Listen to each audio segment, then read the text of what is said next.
Hey guys, and welcome to this week's episode of D3 Live. So today we're going to be talking about some of the best holiday gifts for 2010.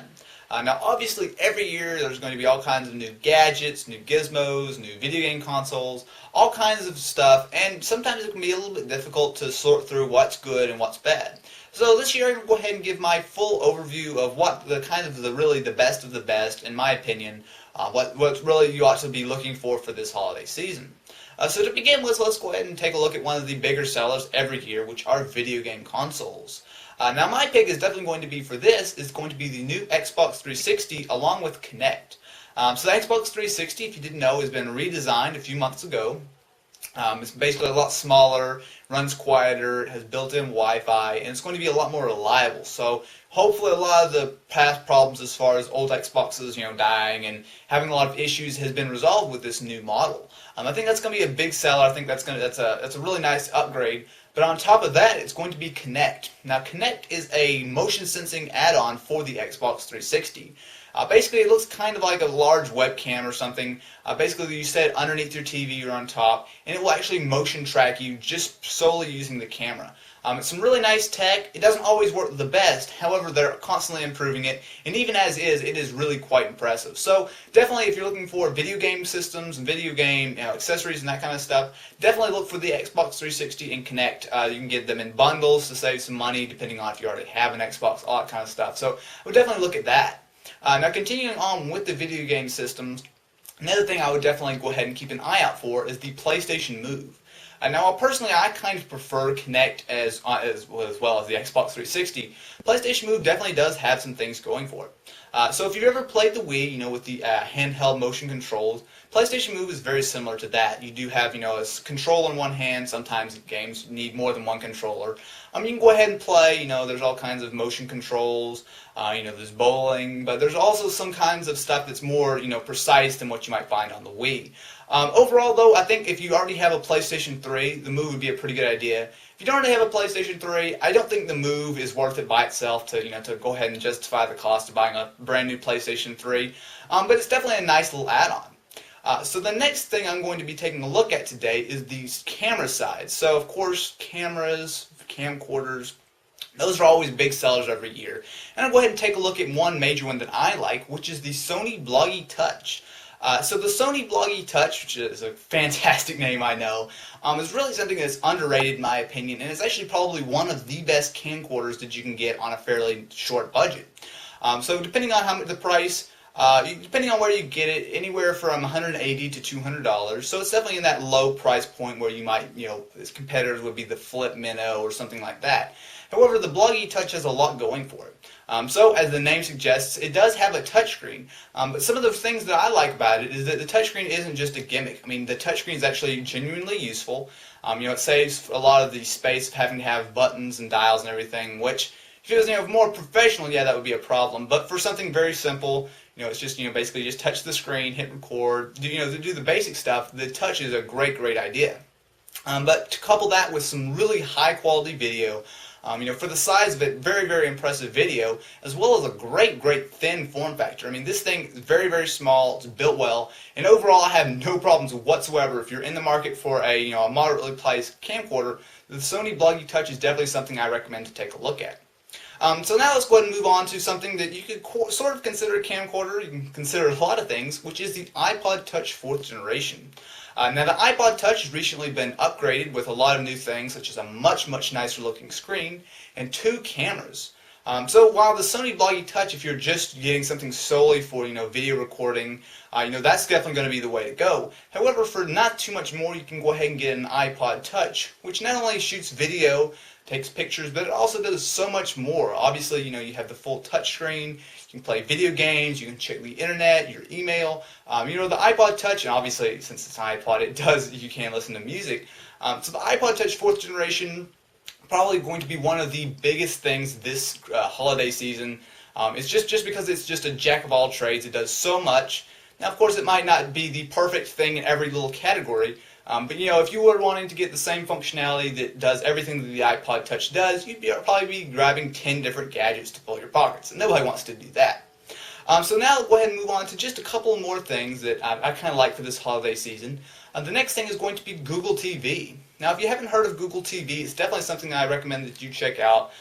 Google TV is basically like a new sort of way of watching TV. So the way you can do this, and there are several different models, some actually are built into the TV. So you can also get one with a built-in Blu-ray player or just a standalone box, very similar to what you might find from your cable or satellite company. However, it gives you a lot of added functionality.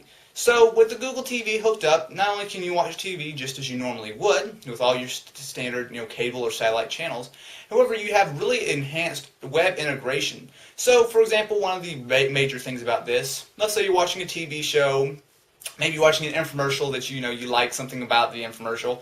Well, you want to look it up. Well, all you need to do is press the button on your remote, and you'll go ahead and push the TV off to the side, and now you can go ahead and have full access to the entire internet. And that's just one small little thing. You can go ahead and have apps. You can do all kinds of stuff straight from your TV. So for that reason, while it's not perfect yet, of course, it's a brand new technology, Google TV, I definitely see it taking off, and it's a great idea for this holiday season.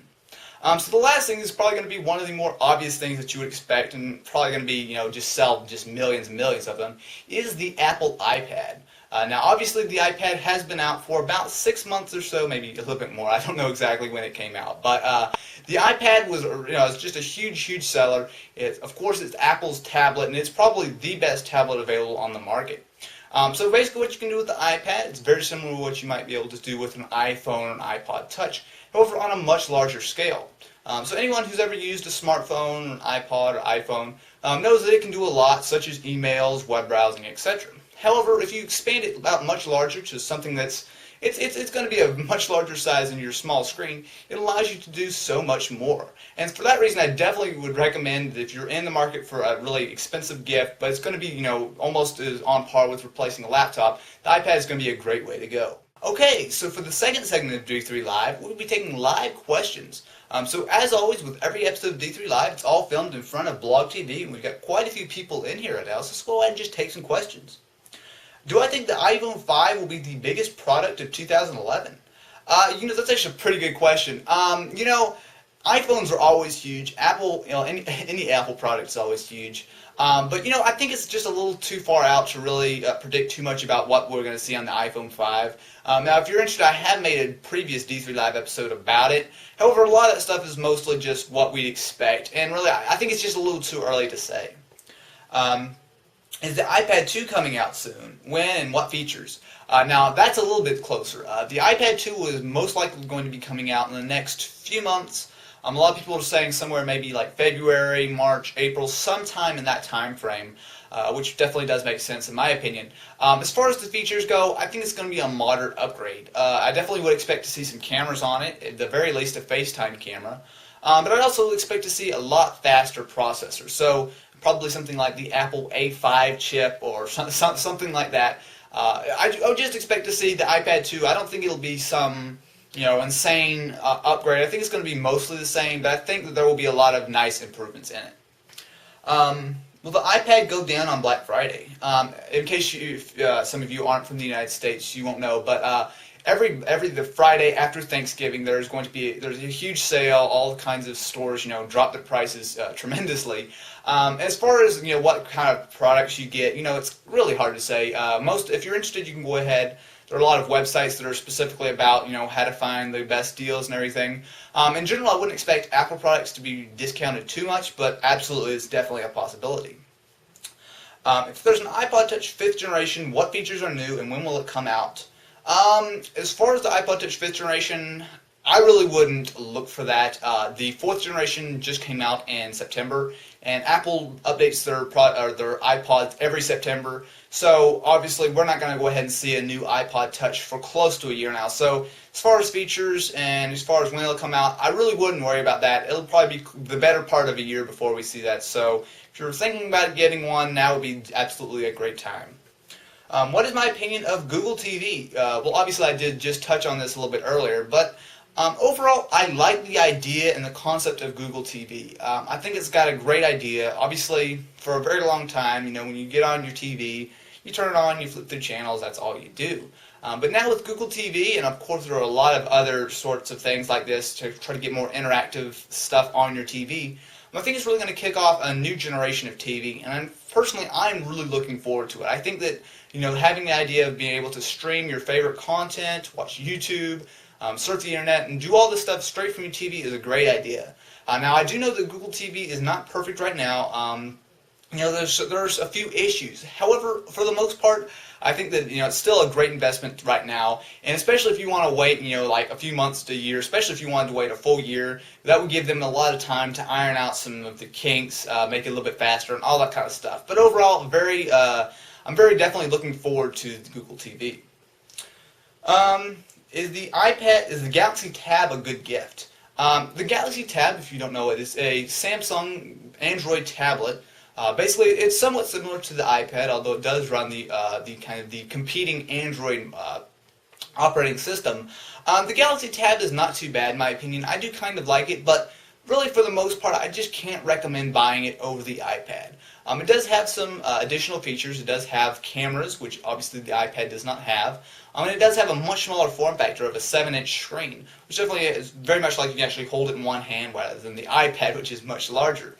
However, overall, I do like the iPad. I mean, it's got a better operating system in my opinion as far as, it's very, very clean, simple, and it was really very well purpose-built for the iPad. So, unlike the Galaxy Tab, which has Android, which is pretty much just basically made for your phone, and it's kind of just jumbled together to make it work for the bigger screen, Apple really did it right as far as blowing up the iPhone operating system for the iPad.